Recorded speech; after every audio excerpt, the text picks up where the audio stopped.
Stockholm is known for its beauty, design and, well, crazy rental market. In this video, I'm taking you inside my rental apartment to show you exactly what $2,000 get you in the Swedish capital.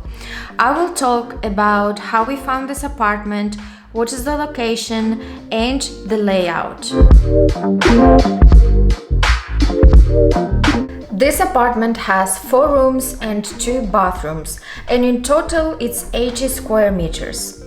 Per month we pay $18,899, which in US dollars is approximately 1,960. Remember that the conversion rate changes daily, that's why for the sake of this video and just to make it easier for myself, I say $2,000. On top of the rent, we pay for electricity, water, internet, and insurance. This apartment is located in Kista, right next to Stockholm University DSV campus. From here, 800 meters is to Kista Galleria, where Kista metro station is located. And if necessary, we also have access to Leilaland Pendeltåg station, which is located 1.2 kilometers away from this apartment. We found it on the rental website called Casa, where the builder itself put an ad. The builder required me to get in the queue, and after sending all the information about me, about my partner, 3 days later we got offer on this apartment. It's worth mentioning that this entire building is a new production, so when I was signing the contract, I didn't see this apartment. I just had the opportunity to see the showroom. So it was a little bit scary to sign the contract without seeing the apartment. Also, another thing worth mentioning is finding an apartment in Stockholm in 3 days is almost impossible. It almost never happens. Obviously, it happened to us, but I think it was the matter of luck rather than something that happens regularly. I was really surprised that we got this apartment in 3 days. Let's start from the beginning and talk about the entrance hall to this rental apartment. Generally, I want to say that it is a very well planned space. It is well adapted to our climate and it has everything that you may need. Over here we have the space where we can hang off our jackets and where we can place our hats and scarves, gloves or whatever you may need. On the opposite side here to my left we have 2 wardrobes where we can hide our maybe bigger jackets or anything that we might need in the corridor but don't want to have out and visible. Another thing that I love about this corridor is, of course, this tiled floor. I think having tiled floor in the entrance hall is really important for us because in the winter, when it's raining, when it's snowing, when it's windy, when it's stony on the ground, we can come home and take off our shoes on these tiles, so all the snow, all the water, it can just go down on the tiles instead going to the parquet floor. The room that is located next to the entrance hall has become my working room, so welcome here to my working room. I think we don't have that much things going on here. I have my bed that you probably have seen in various videos and my desk where I work, I edit my videos, I have my work calls where I shoot probably videos for YouTube and doing all possible things. This room is not that big, but also it's not that small. If we count, my bed is 120 centimeters wide and my desk is also 120 centimeters wide, and I think that's pretty much it. Here, as you can see, we have 1 small wardrobe, so I'm using that space to keep my stuff. As I mentioned earlier, this is a new production. The whole building, the apartment, everything inside this apartment is a new production. And one would think that because it's a new production, the quality of these cabinets would be top-notch. While the quality is not bad, it's definitely not great. I think it's really like the Swedish logo. It's not bad, it's not good, it's just, it's fine. It does what it's supposed to do without being really extra.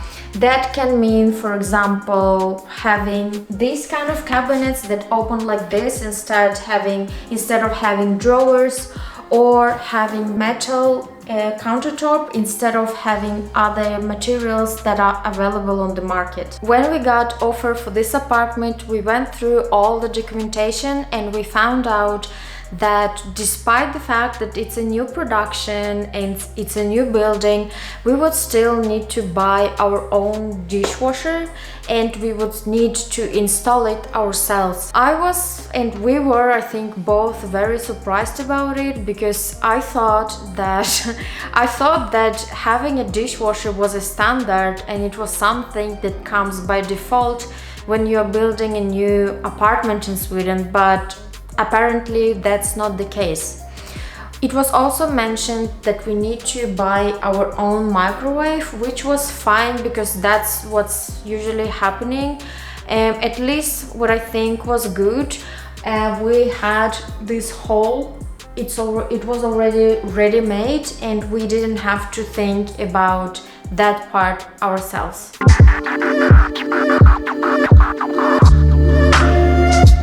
Across the kitchen we have a dining area, and I really love to have a dedicated space for the dining. Another thing that I love about this space is that it is quite sunny and it's always very light here because the windows are right across this table. Welcome to the living room. As you can see, this is an open space concept where the kitchen and the living room share the same space. Despite the fact that living room and the kitchen are together in the same space, I think we still managed to divide the zones, so it is really clear what is the kitchen and what is the living room. Over here, obviously, we host our guests. This is where we watch movies and just hang out and chill. Over here we have the balcony. As you can see, it is quite a big balcony. I think even like sometimes if I want, I even can take a walk.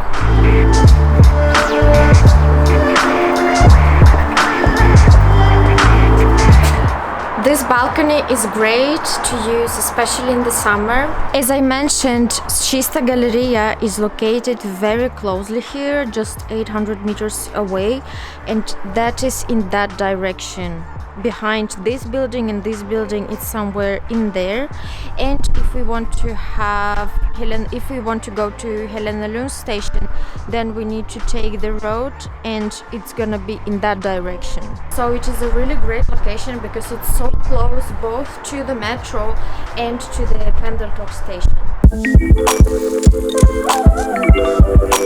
Bathroom number 1 is very big and very spacious, or I don't know if it's very big, but it is very spacious. Here we have the washing machine, we have a dryer machine, and also cupboards where we can store, for example, laundry related stuff. One thing I notice is that nowadays when people are building new production homes, most of the time they provide only mirror in the bathrooms. Here we were lucky and we got a whole cupboard mirror where I can store my skincare. Behind me you see the bathtub. No, you probably don't see. Here, this is the bathtub and this is the standard that came with this apartment. In comparison to bathroom number 1, that was very big, in bathroom number 2 there is not so much space. It is literally just to use the toilet and to wash your hands.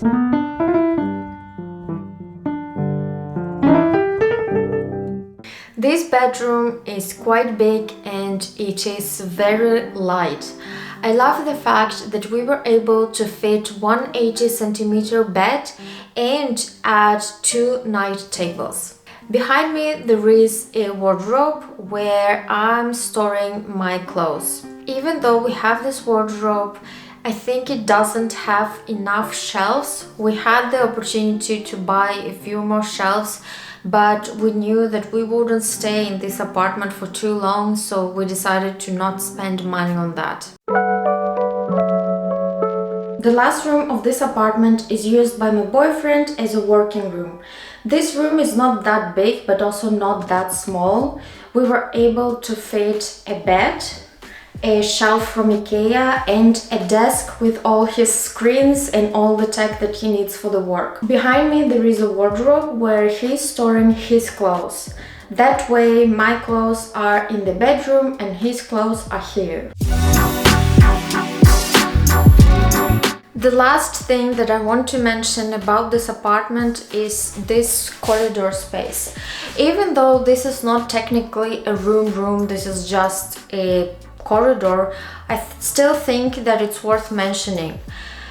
So here there is a space between the toilets and the bedroom. There is like this small corridor space. And what I found really interesting is that the builder decided to not put or to not install a wardrobe here. In my opinion, this space would be a really great place for additional storage or even a built-in closet. I think the area from here to here, this could easily be a built-in closet.